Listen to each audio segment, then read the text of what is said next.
Praise the Lord! Muna tayo. Amen. And I greet you all in the most precious name of Jesus Christ our Lord. Masaya po ba tayo sa umagang ito? Ang tunay na Kristiyano, hindi nawawala ang kanyang kagalakan.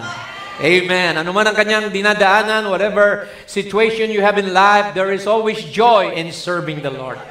Amen. Sabi nga kanina, we must press on. Amen. Press on the battle. Amen. We must run the race with patience, looking unto Jesus, the author and finisher of our faith. Sa Kanya lang tayo tumingin, mga kapatid. Amen. So, sa umagang ito, I greet all our visitors. Amen. Especially ang mga taga-Himamaylan, ang couple, Shem, Brother Shem and Sister Kami. God bless you. Amen. Of course, we are happy to have Sister Jing. Amen. And her family. Praise the Lord. At ang ating mga kapatid na iba pa na nandito. Amen. Welcome po tayong lahat sa ating gawain. So this morning, we'll speak about pursuing a godly vision. Amen. Ang pagsulong sa isang adhikain na makadiyos. Amen. Kailangan nating isulong. Amen. Press on the battle. Focus on the Lord in your life. Na kailangan, mga kapatid, na tayo ay nakatuon lamang sa Panginoon. Huwag tayong ma-distract, huwag tayong ma-disturb ng anumang bagay sa mundong ito. Dahil if you have a vision, amen, I believe, paninindigan mo ito, magiging committed ka, magiging faithful ka sa vision na yan. At alam natin, it's an individual affair with the Lord. At kinakailangan nating panindigan ang vision na yan. The vision of the rapture, the vision of the coming of the Lord, lahat yan ay pinanghahawakan natin. So tumayo tayo mali at praise God, let's read two scriptures. One from the Old Testament and one in the New Testament. Proverbs 29:18. Where there is no vision, the people perish. Kung saan daw po walang pangitain o wala kayong adhikain, ang mga tao ay, sabi roon, ay mapapahamak. But he that keepeth the law, happy is he. Siya na tumutupad, sumusunod sa kautusan, mapalad siya, magalak siya. Amen. Paul says in Acts 26:19, I was not disobedient. Hindi ako masuwayin. Saan? Unto the heavenly vision. Sa makalangit na pangitain na binigay sa akin ng Panginoon. Ganon din po ba tayo, mga kapatid? Are we the same this morning? Are we obedient to the heavenly vision? Manalangin tayo, mga kapatid. At isuko natin sa Panginoon ang ating buhay, ang ating layunin. Amen. You have a purpose in this earth, and I believe that we must hold on to that purpose and fight a good fight of faith. Hallelujah. Lord Jesus, we come to you, Lord God, this morning, knowing, Lord God, that we can do nothing without you. Ikaw lamang, Panginoon, ang mahalaga sa aming buhay.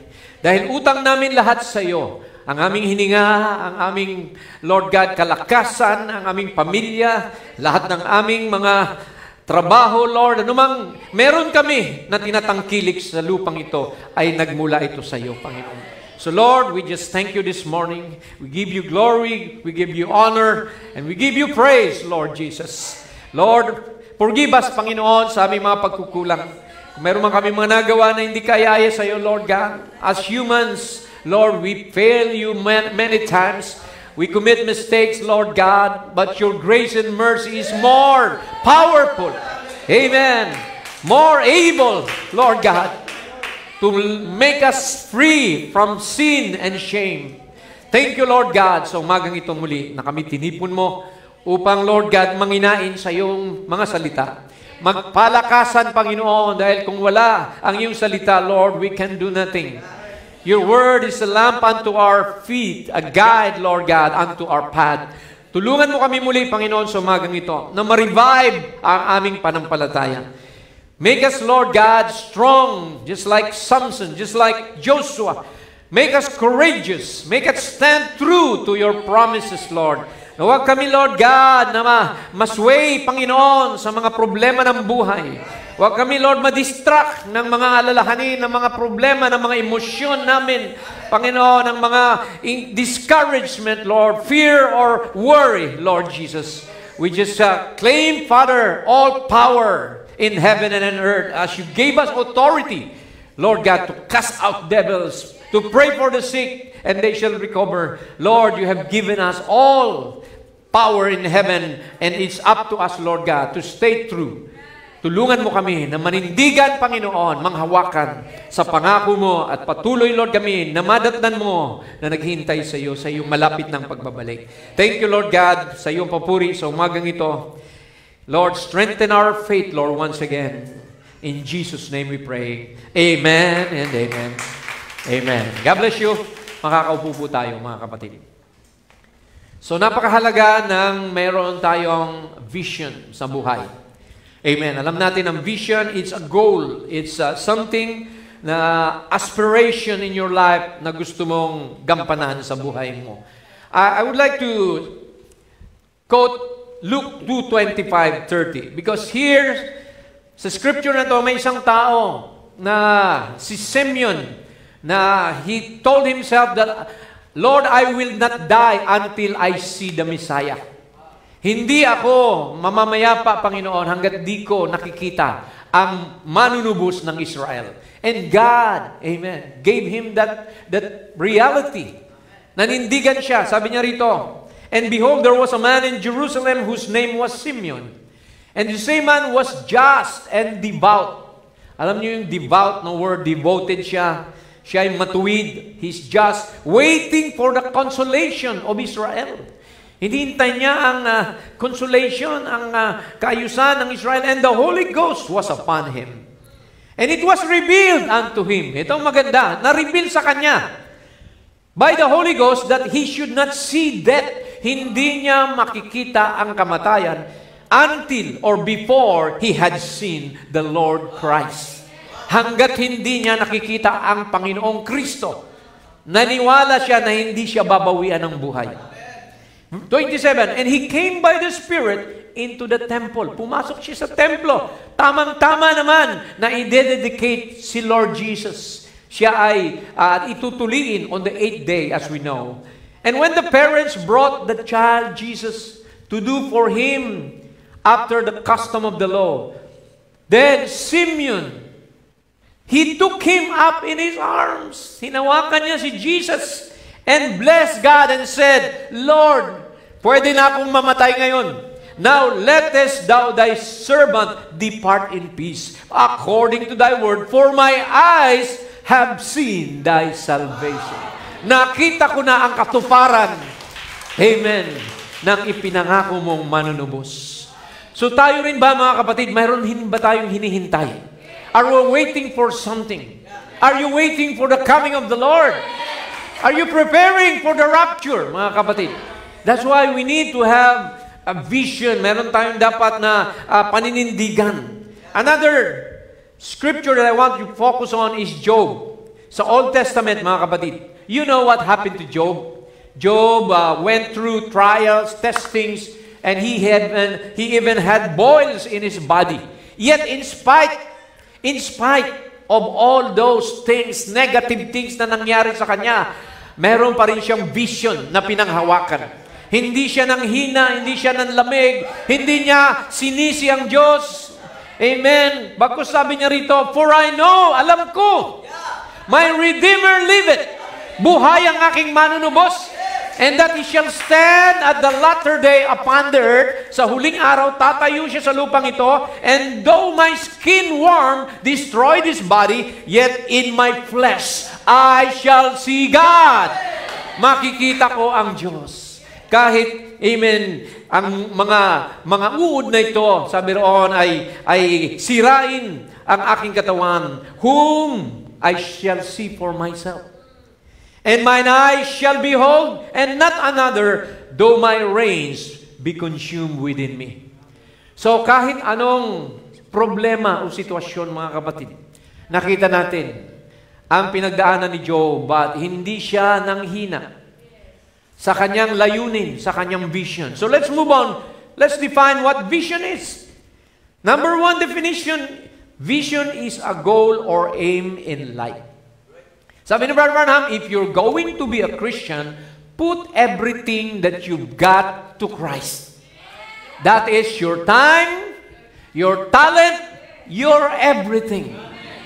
So yan, mga kapatid, kung tayo naging Kristiyano, we claim to be Christian, Let us give everything for the glory of God.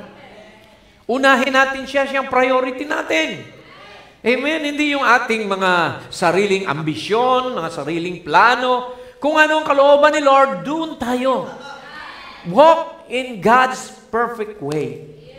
Upang tayo pagpalain ng Panginoon. Kaya tayo madalas, mga kapatid, bigo sa buhay. Kasi inuuna natin yung mga walang kwenta. Inuuna natin yung mga gusto natin, mga kapritsyo natin. Pero ang importante, mga kapatid, ang layunin natin, ma-focus tayo kay Jesus. Looking unto Jesus, the author and finisher of our faith. Pangalawa, mga kapatid, it means an aspiration in life. Ibig sabihin, mga kapatid, anumang gawin mo, ang aspiration mo, mapapurihan ang Panginoon. Ang desire mo, ang layunin mo. See? Sabi sa Colossians 3:17, whatsoever you do, in word or in deed, ano man daw gawin mo, sa salita at gawa, do all. Gawin mo lahat. Para kanino? In the name of the Lord Jesus Christ. Giving thanks to God and the Father by Him. So tanungin mo yung sarili mo, na ang lahat ba ng ginagawa ko sa buhay ko para ito sa kapurihan ng Panginoon? Am I doing God's perfect will in my life?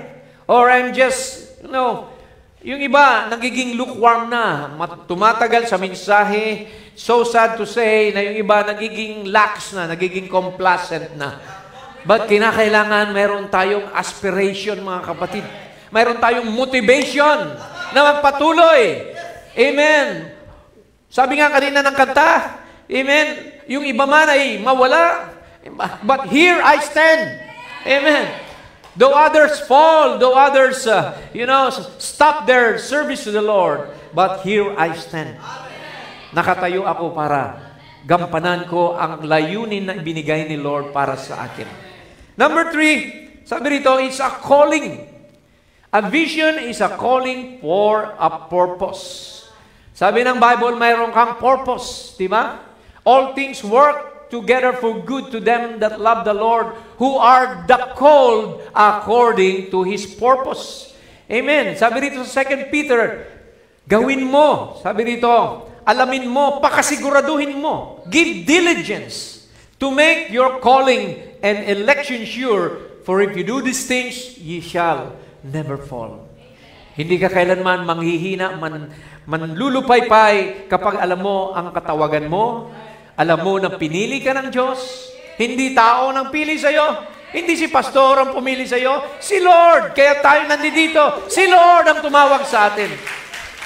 Amen. Lahat tayo mayroong pananagutan sa Panginoon. We have a responsibility, each one of us, to continue in faith. Sabi ng Bible, huwag tayong manghina, huwag tayong manlupaypay. Sabi ni Brother Branham, dito sa quote na ito, ang pang-apat na meaning ng vision is a revelation of your position in Christ.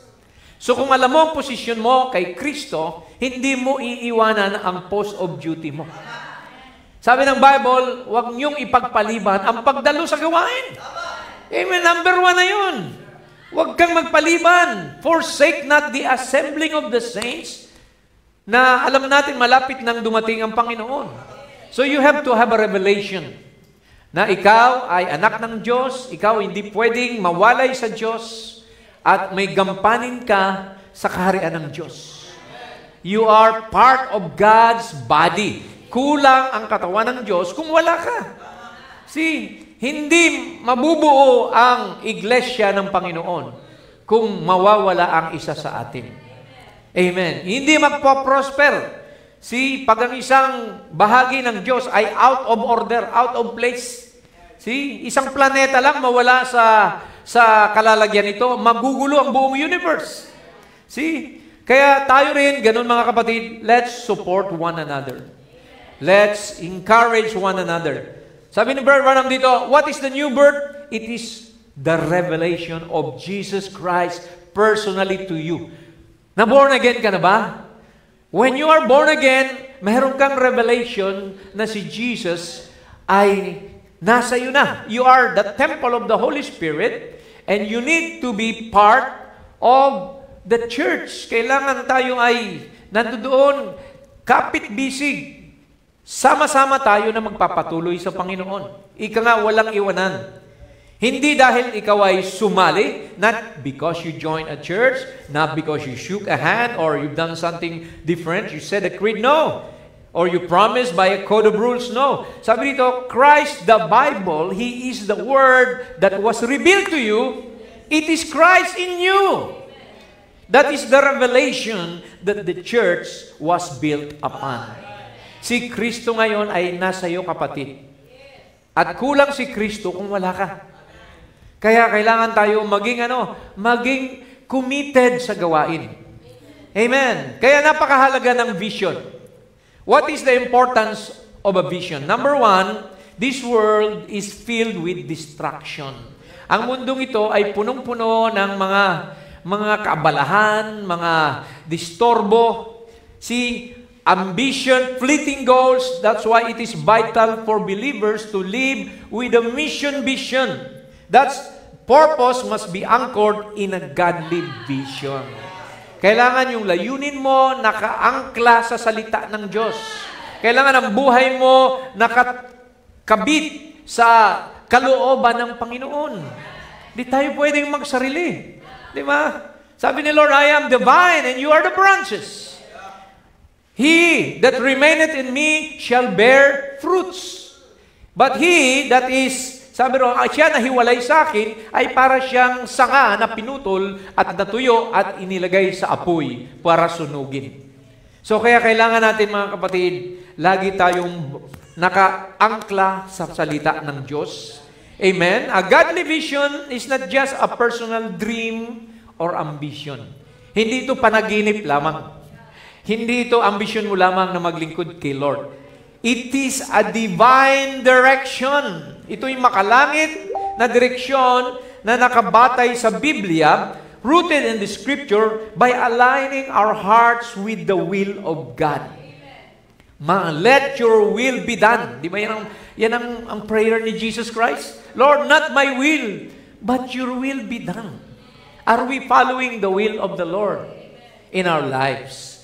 See? So, kailangan nating may panganak na muli, birth through a personal relationship with God. Hindi mo nakakalimutang manalangin, mag-pray, amen, sa umaga, sa gabi, sa pagtulog, sa pagkain. Alam mo na ikaw ay representative ni Jesus Christ. Jesus Christ can be seen through you. You are ambassadors of Christ. Kung hihina-hina yung ambassador, mapapahiya ang kaharian ng langit. Di mo ba? You're representing heaven. See? Okay. So, sabi ni Prophet, magpakatotoo tayo. Make it real. When you really want to be a Christian, stand out. Huwag kang mahiya. Ipakita mo. Make it real. That's what God wants you to be. Amen. Hindi dapat natin ikahiya na tayo mga believers. Or believers lang tayo pag linggo, paglabas, Lunes hanggang Sabado. Iba na yung ating buhay. So, magpakatotoo tayo. Sabi ni Brother Branham. Okay, another importance of vision is that vision will provide clarity. Malinaw ang layunin mo. Bibigyan ka nito ng direksyon and bibigyan ka nito ng disiplina sa buhay. See? Alam mo na ang linggo ay para sa Panginoon yan. Di mo ba? Kung kaya mo lang pumunta, sabi ni Brother Branham, it's a sin to fish, to hunt, or to work on a Sunday if you can go to church. See? So, kailangan natin, mga kapatid, tuparin ang sabi ng Panginoon. We must strive. Sabi ni Pablo sa Corinthians 9:25, every man that striveth for the mastery is temperate in all things. If you want to master, gusto mong pakaigihin ang paglilingkod sa Panginoon, meron kang temperance sa lahat ng bagay. Hindi ka naiinis basta-basta. Hindi ka nag-aburido. Hindi ka, kumbaga, nagtatantrums. Ano bang nangyayari sa akin? Kristiyano na ako. Ganito pang nangyayari sa akin. Ganito pang buhay ko. Para bang nagsisisi ka na naging Kristiyano ka. Huwag nawa tayo maging murmurers or complainers sa Panginoon. Kailangan meron tayong pagtitimpi. patience, temperance, long-suffering. Di ba? Those are the fruits of the Holy Spirit. Amen. Sabi pa ni Paul sa Philippians 2:12, work out. Practicein mo ang your own salvation with fear and trembling. Na mayroong takot, Lord, nakagawa ba ako ng kasalanan sa iyo? Natatakot ka na masaktan mo si Lord. See? Kaya iniingatan mo yung pananalita mo, yung ugali mo. See? Because you are working your salvation with fear and trembling. Na huwag nating masaktan ang Panginoon. Do you love the Lord this morning? If you love the Lord, amen, you want the best. Amen. The best attitude, the best life for the Lord. Amen. Ito napakaganda ng quotation ni Brother Branham. Sabi niya dito, don't paralyze God's program. When you don't walk according to the will of God, you are paralyzing the work of God. My new ministry, sabi niya, God has so arranged it. Inayos ni Lord ang lahat. Ang kanyang programa, inayos niya that His program cannot move without you and I. Grabe! Hindi pala makausad ang gawain ni Lord kung wala ka at wala ako. He is depending on us. And as long as we are not doing what God leads us to do, we are paralyzing His program. Grabe! Ikaw pala ang sisisihin, mga kapatid. Ikaw ang hadlang, ikaw naging katitisuran. See? So, but when the church moves by the anointing of the Holy Ghost, then we are in God's will doing His program. Praise the Lord. Amen. Yan ang dapat, mga kapatid, na masumpungan tayo ng Panginoon. Na lumalakad ayon sa kanyang layunin, ayon sa kanyang kalooban, ayon sa kanyang programa. Dahil alam nyo, sa bandang huli, sasabihin ni Lord, well done. Di ba? Pwede bang sabihin ni Lord sa iyo, well done, my good and faithful servant. Enter into the joys of your Lord. O baka naman pagdating natin doon, sabihin ni Lord, depart from me, you worker of iniquity. O, alin ang gusto niyo sa dalawa, mga kapatid? Mamili tayo. We are a free moral agent. So, wag nawa tayo maging bahagi ng paralyzing ng trabaho ng Panginoon. Okay, kaya mahalagang vision because it leads you to commitment. Pag may vision ka, may commitment ka. Yung mga tatay, mga nanay, sa pagpapamilya, mayroon kayong commitment, di ba, sa isa't isa, na magmahalan sa hirap at ginhawa, amen, sa karamdaman o sa kalusugan, till death do us part. That's a commitment. And you have to be faithful to your vision. Kailangan faithful ka sa asawa mo, faithful ka kay Lord, faithful ka sa ministry mo. Amen. Kaya kailangan magkaroon tayo ng clear vision.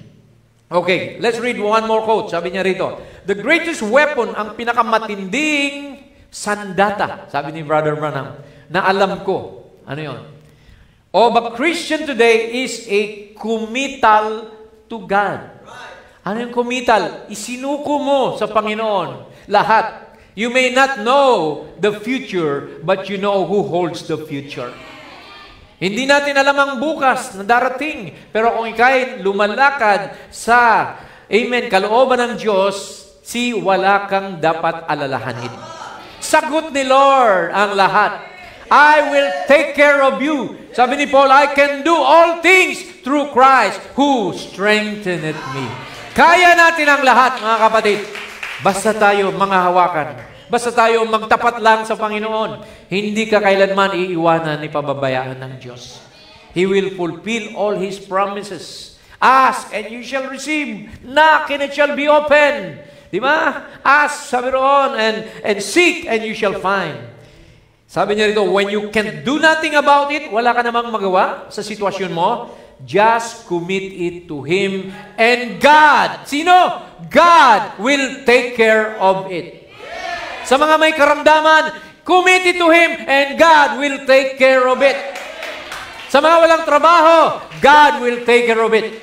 Just commit it to Him. Kapatid, don't worry. Iluhod mo lang sa Panginoon, Lord, di ko na kaya ang buhay. Lord, di ko na kaya ang sitwasyon ko sa buhay. Lord, isinusuko ko na sa iyo. Binasa natin yan sa scripture kanina. Come unto me, all that are heavily laden, and I will give you rest. Magtiwala lang tayo sa Panginoon. So, have that vision na kailanman hindi kanya pababayaan. Ang kahalagahan o mga karakteristik ng godly vision. See, ang tunay na godly vision, ang Diyos ang naitataas, hindi yung sarili. Hindi yung sarili natin, wala tayong ginawa. We have done nothing. If you want to boast, boast in the Lord. Ipagmalaki mo ang Panginoon. Sa biyaya ni Lord, buhay pa rin ako hanggang ngayon. Sa biyaya ni Lord, nakakaraos kami araw-araw. See, glorify God. Amen. Not any man. Di ba? Yung iba tao na, kung di dahil kay brother, hindi kami magkakaroon ng ganito. Kung hindi dahil kay pastor, hindi tao dapat ang tinataas. Ang Diyos ang itinataas sa ating kalagitnaan. Amen. Lord Jesus, siya lang, mga kapatid. Sabi rito ni Paul, whether therefore you eat or drink or whatsoever you do all for what? To the glory of God. Let God be glorified in all things. Amen. Yan ang tunay na Kristiyano. Ang mensaheng ito nagpapababa sa atin. Hindi ito nagpapalaki ng ulo. Ang tunay na Kristiyano hindi nagyayabang. Dahil alam mo na ikay makasalanan na inailigtas lang. You're a sinner saved by grace. You've done nothing. It's Jesus Christ that was crucified for you so that yung inyong kasalanan, siya nang nagdala sa krus upang ang sino mang tumanggap sa Kanya ay mapatawad at magkaroon pa ng buhay na walang hanggan. Glory to God, mga kapatid. So yan ang tunay ng vision. Ang tinataas ang Panginoon. Hindi yung galing mo, hindi yung mabait ka. Walang mabait na tao. Pinanganak tayo, makasalanan eh. Dahil lang sa biyaya ni Lord, yung kanyang kabaitan, ibinigay niya sa iyo. Hallelujah! The righteousness of God. Sabi ng Bible, for He was made sin in order for us to become the righteousness of God through Him sa pamamagitan niya. Alright, so a vision must also align with Scripture. Marami tayong plano sa buhay, marami tayong gustong gawin, mga programa, pero ito ba ay nakalinya sa salita ng Diyos? Kalooban ba ng Diyos yan? Di ba? Kalooban ba ng Diyos na maging artista ka? O ikaw ay sikat na basketballista o sikat na rock and roll? No! See, makamundo yan. Sabi ni Lord, do not love the world. Because if you love the world, the love of the Father is not in you. We are not after self-promotion, mga kapatid. We are here to promote Jesus Christ and Him alone be glorified. So, kailangan yung gawa natin, sabi sa Luke 4:4, amen, nakaangkla sa salita ng Diyos. Jesus said, it is written, man shall not live by bread alone, but by every word of God. Every word that proceed from the mouth of God. So yan ang ating batayan, mga kapatid. The Word of God is our guide, it's our absolute, it's our ultimate. Ang salita ng Diyos, ito ang final say-so sa buhay natin. Amen. Ano pa? Ang tunay na vision ay may paglilingkod sa kanyang kapwa. See? Kung ang paglilingkod mo ay para sa iyo lang, self-gain, ay hindi totoong vision from God yan. Di ba? Anong sabi ni Brother Branham? Eternal life is living for others. Amen.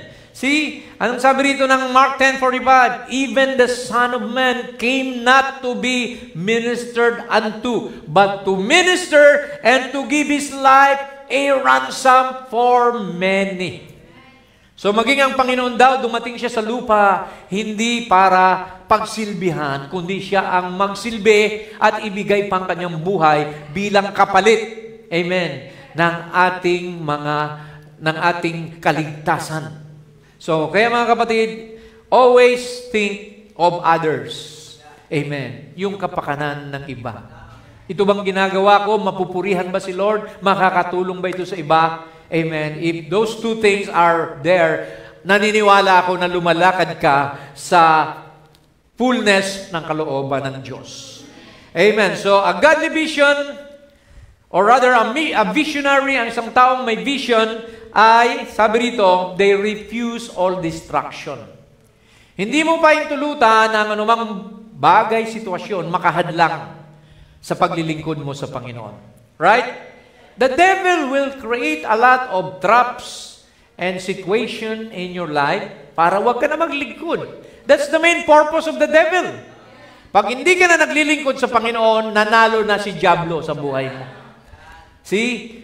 That's why a true person with a vision, you refuse all distraction. Mataas ang pasweldo. Si paglinggo, si isipin mo, para kay Lord ito, di ba?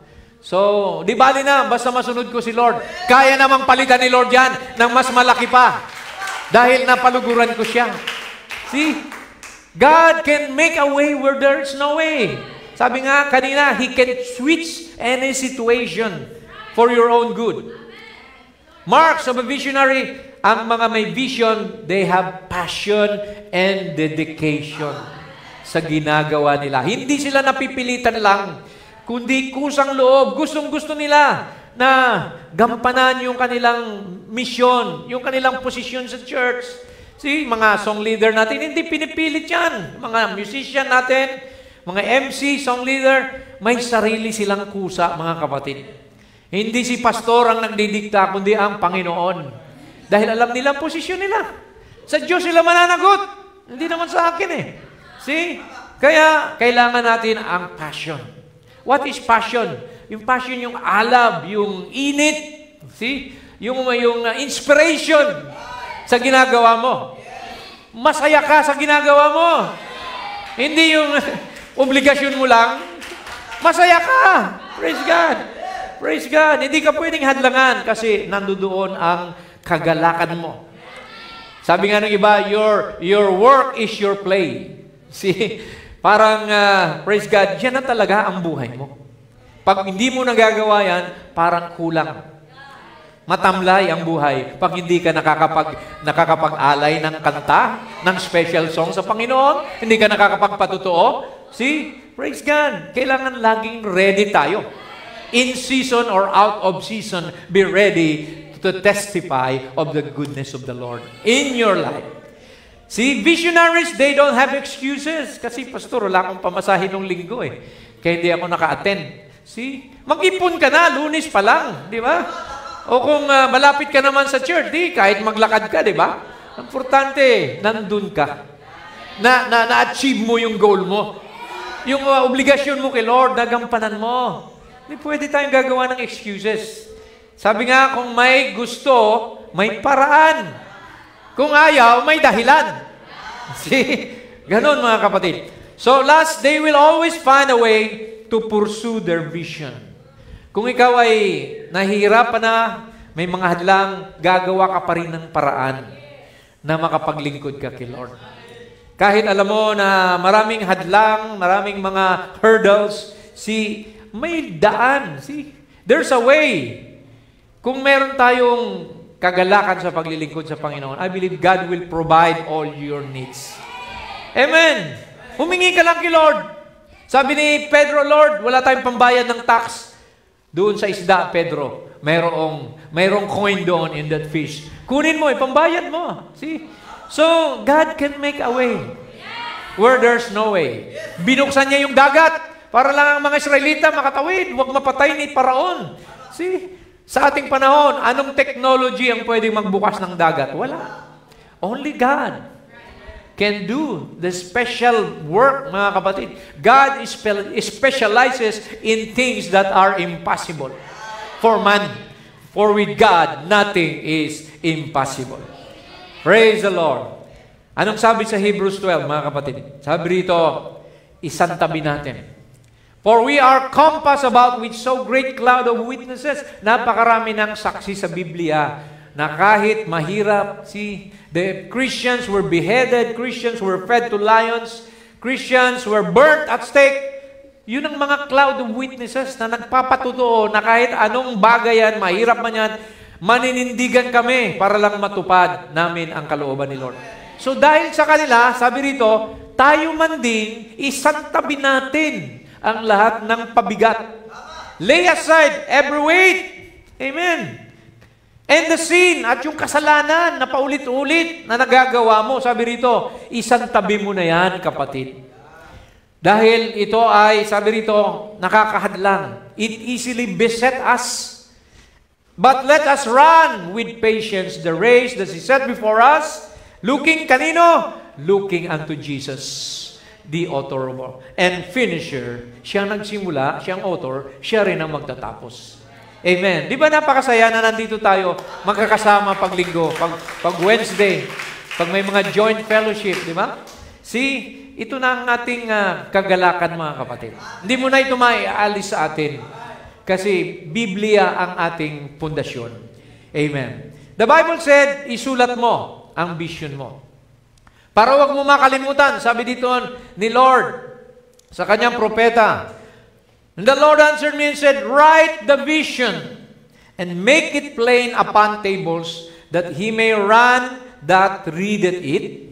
Amen. For the vision is yet for an appointed time, but at the end it shall speak and not lie, though it tarry, wait for it, because it will surely come, it will not tarry.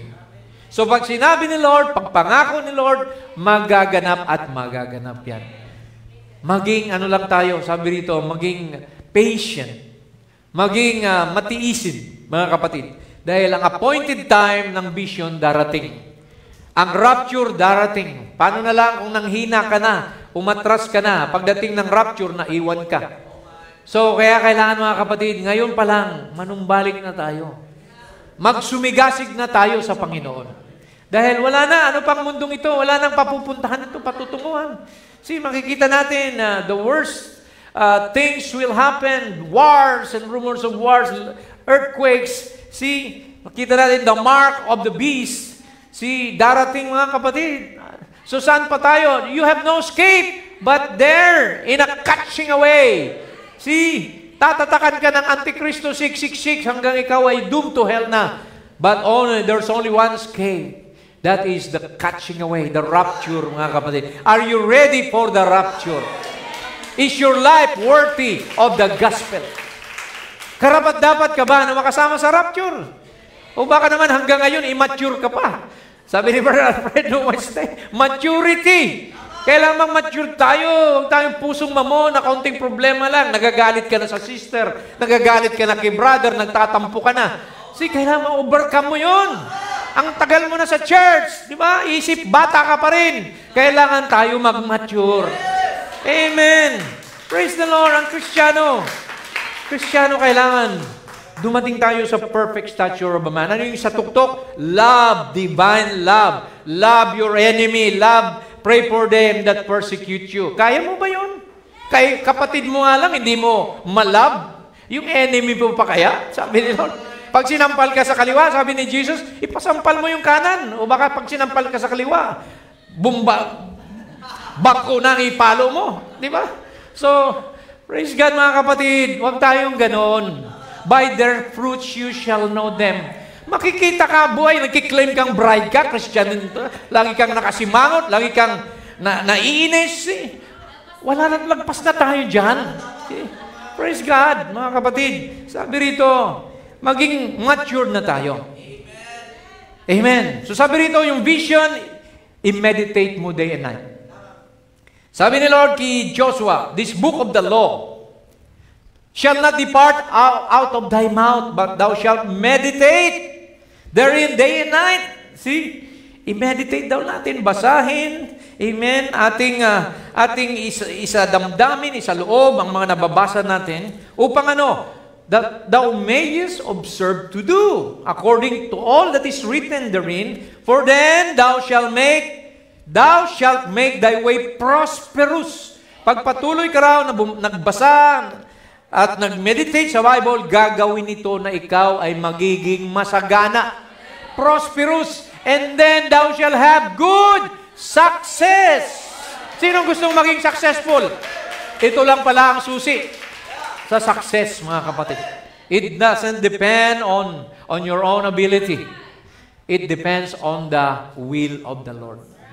Amen. Kaya ni Lord pigilan ng ulan, di ba? Kaya ni Lord padalhan ng mga insekto ang Ehipto.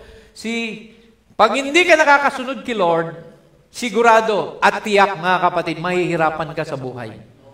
Kahit anong pursigi mo, kung ikaw ay hindi nakakalugod kay Lord, ikaw ba naman tatay, yung anak mo pasaway, di ba? Pag humingi ng pan-Jollibee, bibigyan mo ba? Ay, huwag na. Di ba? Hindi ka masunurin, masuwayan ka. Kailangan i-please mo muna ako. Di ba? Kailangan matuwa ako sa iyo. Pag natutuwa ang Diyos sa iyo, syempre, humiling ka kahit ano, ibibigay ko ito sa iyo. Amen. John 15:7. If my word abide in you, and you abide in me, you can ask what you will, and it shall be given unto you. Sigurado ang pangako ni Lord, mga kapatid. Hindi sinungaling ang Panginoon. Si Joshua may vision din. He challenged all the Israelites. Kasi yung iba nanghihina na, nang lugmok na, nang lulupaypay na, at lumalayo na sa Diyos. Kaya sabi ni Joshua rito sa Joshua 24:15, if it seem evil unto you to serve the Lord, kung sa tingin nyo ay masama na o pahirap na sa inyo ang paglilingkod sa Panginoon, mamili kayo ngayon. Choose you this day whom you will serve. Whether the gods which your fathers served, yung mga idols nila that were on the other side of the flood, or the gods of the Amorites in whose land you dwell, but as for me, nanindigan si Joshua, but as for me and my house, we will serve the Lord. Amen. Yan din ba ang slogan nyo? Yan din ba ang slogan ng sambahayan mo? Amen. Nabasa ko yan sa bahay ni Sister Ann. Nakasulat sa wall. Bahay na Brother Fred, but as for me and my house, we will serve the Lord. Maganda yon, pero kailangan, amen, isabuhay natin. See, kailangan isabuhay natin. Praise God. Amen. Paul had a vision. Ano yung vision ni Paul? Basahin natin. Sabi ni Paul, sapat-sapat ang biyaya ng Diyos sa buhay ko. He said unto me, my grace is sufficient for thee, for my strength is made perfect in weakness. Sapagkat ang aking kahinaan ay nasasakdal, ang aking kalakasan ay nasasakdal sa kahinaan. See? Anong ibig sabihin nito? Pag mahina ka, malakas si Lord sa buhay mo. Kasi umaasa ka sa Kanya eh. Pero pag ikaw malakas, si Lord ang mahina. Kasi ikaw ang bida, ikaw ang magaling. Hindi mo siya kailangan. So kaya sabi ni Paul, ang lakas ko nagiging sakdal sa kahinaan ko. Most gladly therefore, will I rather glory in my infirmities. Sino bang may mga kapansanan, may kahinaan ka ba? Sabi ni Paul, ako'y nagluluwalhati sa kahinaan ko, that the power of Christ may rest upon me. Upang ang kapangyarihan ng Diyos manatili sa akin, kailangan kong laging mahina para siya ang malakas sa buhay ko. Therefore, I take pleasure. Ano po bang pleasure sa Tagalog? Ha? Pleasure, no? It's my pleasure to, for example, to welcome. Kagalakan ko. Sabi ni Paul, kagalakan ko na dumaan ng mga karamdaman. I take pleasure in infirmities, in reproaches, sa mga paninirang puri sa akin. I take pleasure in that. In necessity, sa mga kakulangan ko, sa mga persecution. Masaya ako dyan, sabi niya. In distresses, sa mga kahinaan o mga frustration, for Christ's sake, for when I am weak, then I am strong.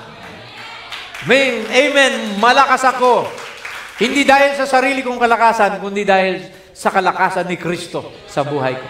I can depend on Him. Amen. The same way ba rin ba sa atin, mga kapatid?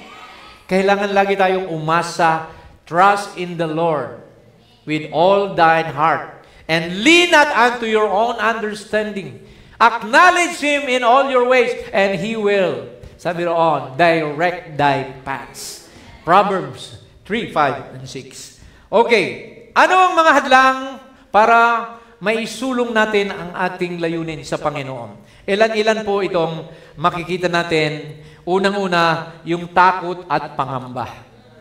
Maraming tao natatakot, nangangamba na mawala na sila ng kaibigan, hindi na ako makakasama sa mga inuman, sa mga sayawan, See, kasi kailangan mamuhay na ako ng banal sa Panginoon.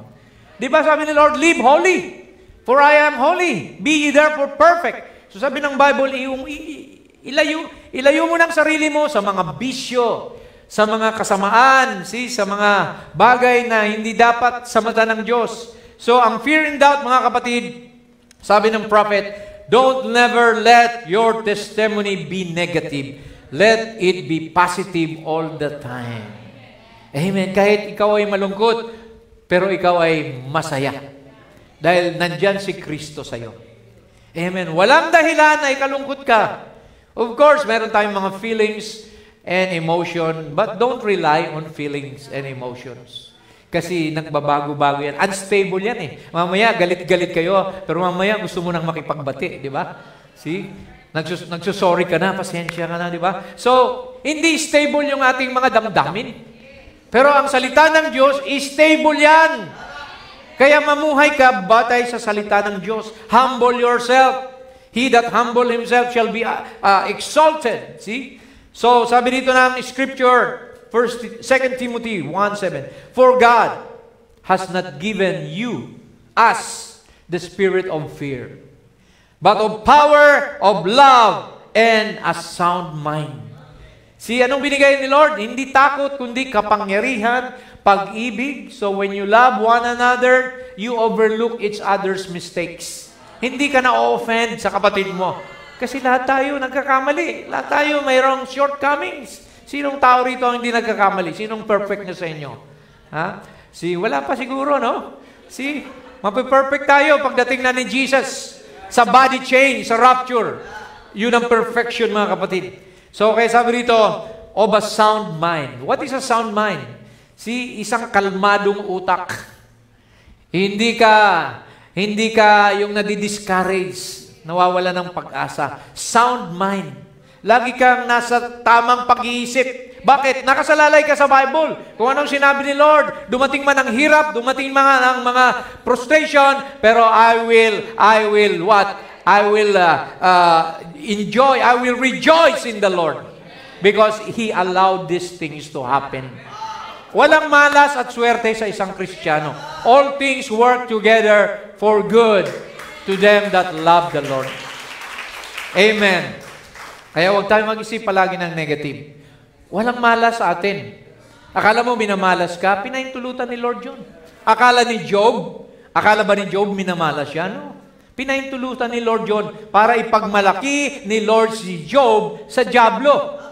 Na kahit yung anak ko na yan, iniwanan ng asawa, di ba? Yan ang anak ko na yan, ay hirap sa buhay, pero pinagmamalaki ko yan. Dahil yan ay patuloy pa rin na nangunguyapit sa akin. Di ba? Namatayan ang asawa, nawala ng trabaho.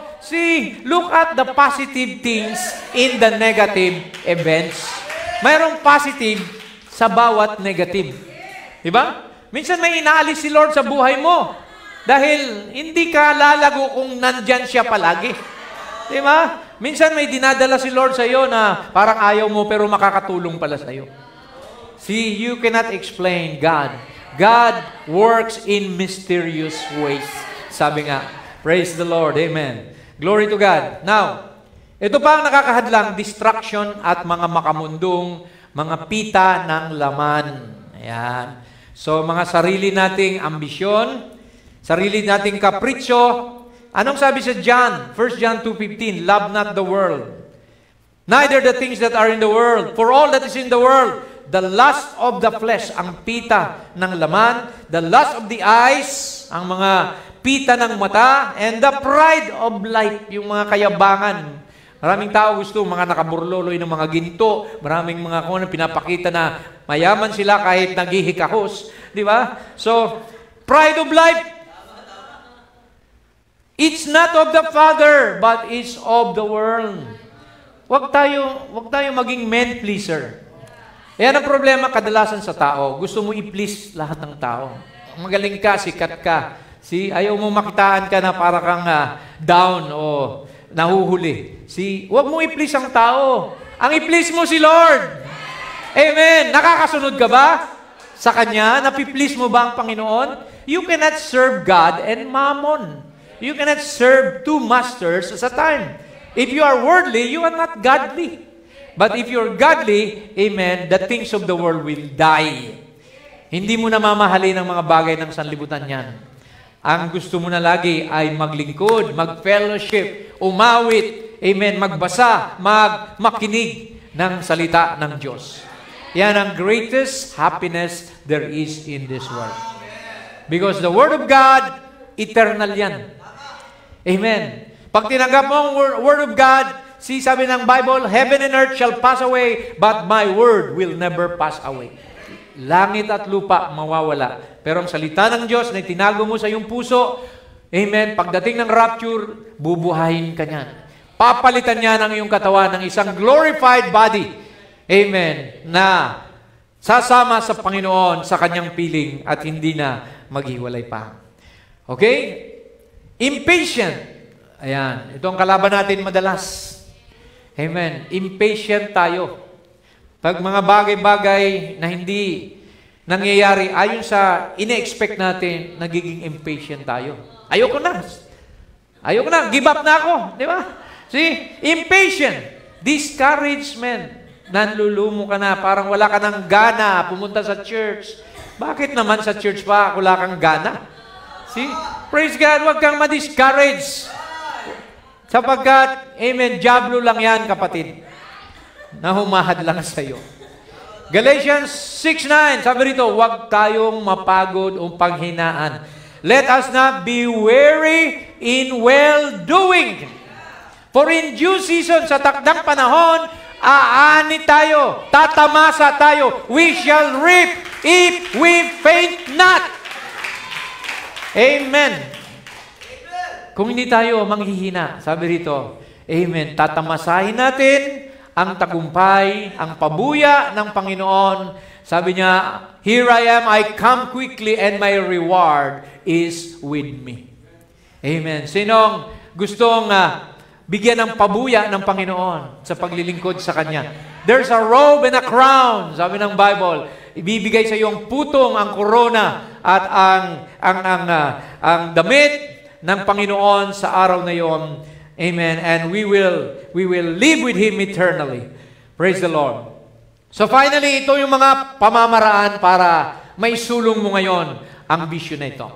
Ilang mga tips o mga guidelines para manindigan tayo. Unang-una, seek God first and always. Ito ba'y kalooban mo, Lord? See? Hilingin mo muna ang payo ng Panginoon sa pamagitan ng kanyang mga anak, ng ministers. Sabi rito, seek ye first the kingdom of God. Anything that's not in line with the kingdom of God, forget it. See, seek ye first His kingdom and His righteousness, and all these things shall be added unto you. If you are able to seek God and walk according to the will of God, sabi rito, lahat ng bagay idaragdag na lang sa iyo. Ano yung lahat ng bagay? Sabi ni Lord, wag kayong maglumihanan, mag-worry sa pagkain, sa iinumin, sa damit, dahil alam na ng Ama na kailangan mo yan. God is an all-knowing God. Pero sabi niya, unahin mo muna ang kanyang kaharian. Seek His kingdom first at ang kanyang katuwiran, ang katotohanan.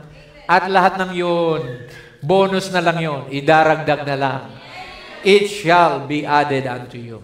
Amen. So pangalawa, pray over your vision.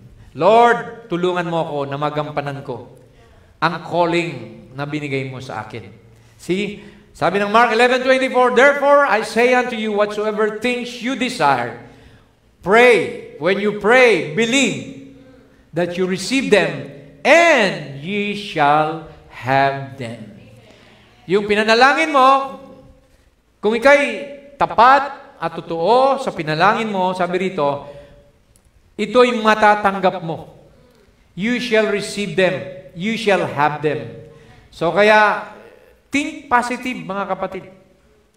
Don't ever think negative. Always on the positive side.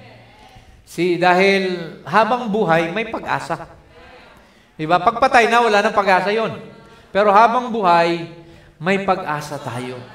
Ano mang problema mo, pwedeng mabago in an instant, sa isang iglap, di ba? Ang buhay kasi parang gulong ng kapalaran. Minsan nasa ibabaw, minsan nasa ilalim, di ba? See? Kaya minsan pag nasa ibabaw ka, wag kang mayabang, wag kang parang kung sino ka na. Baka pag nasa ilalim ka na, di ba? Ikaw naman ang idaw ng iba. So, but we know that God provides everything that we need. He will make all things beautiful in His time. Sabi ng Bible, mga kapatid. Alright, so magtatapos tayo. Sabi rito, take faithful action. Panindigan mo yung vision mo. Na ako, tinawag ng Panginoon, ako'y anak ng Diyos, ako'y bride of Christ, mananatili ako sa katawagan ko. Hindi ko hahayaan ang sinuman o anumang bagay na ilayo ako o ihiwalay ako sa heavenly vision kong ito. Kasi nandito na tayo sa dulo, mga kapatid. Wala na tayo sa Efeso o sa Thyatira. Nandito na tayo sa Laodicea. The last church age, there will be no more church age. Pag nag-rapture na, wala nang Holy Spirit sa mundo. Si Satanas maghahari na dito. Ang Holy Spirit, babalik na lang sa 144,000 Jews. The Gentile world will be in a chaos. Magkakagulo ang buong mundo. Kaya sabi rito, mga kapatid, the just shall live by faith, but if any man draw back, sabi ni Lord, ang sino mang tao na tumalikod, my soul shall have no pleasure in him. Ang aking kaluluwa ay mawawala ng kagalakan sa Kanya. So, wag tayo nawa, mga kapatid, tumalikod sa Panginoon. Magpatuloy tayo. Individually, tayo ay may pananagutan sa Panginoon. See, dalawa natutulog, isa kukunin, isa iwan. Dalawang doon na nagsasaka, isa kukunin, isa iwan. Surround yourself with godly counsel. Ayan. Tell me who your friends are, and I will tell you who you are. So madalas, birds of the same feather flock together. Di ba? So kung ano yung sinasamahan mo, magiging ganon ka rin.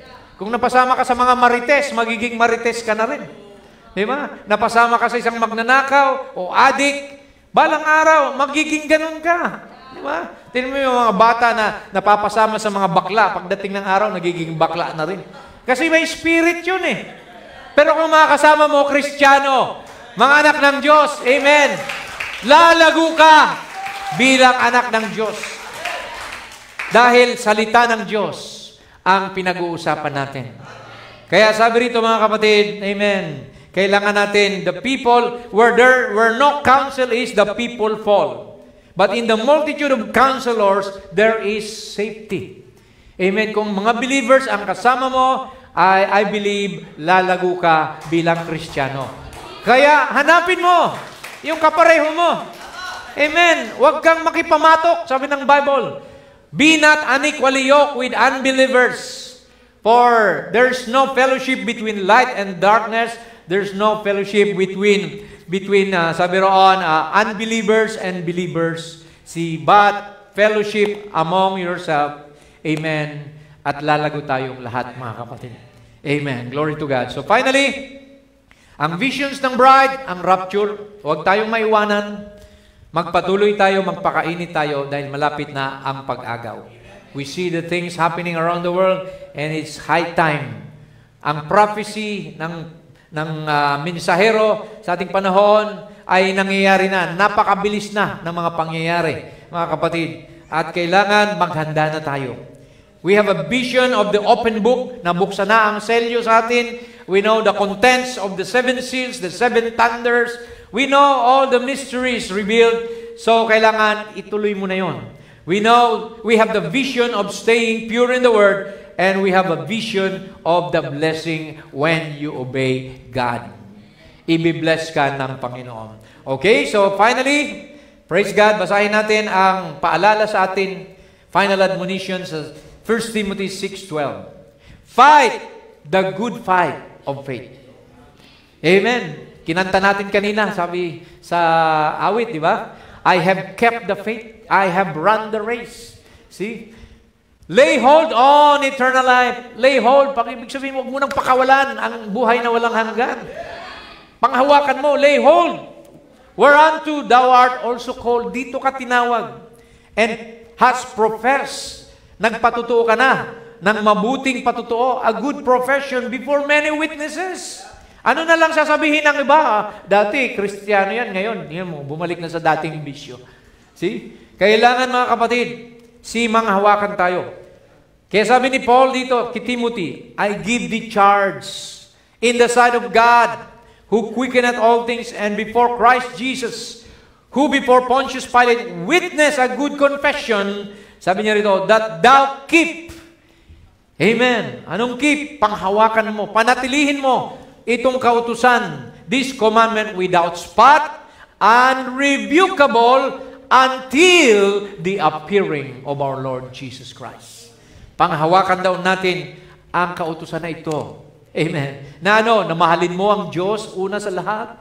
Love God with all your heart, with all your soul, with all your strength, and love your neighbor as you love yourself.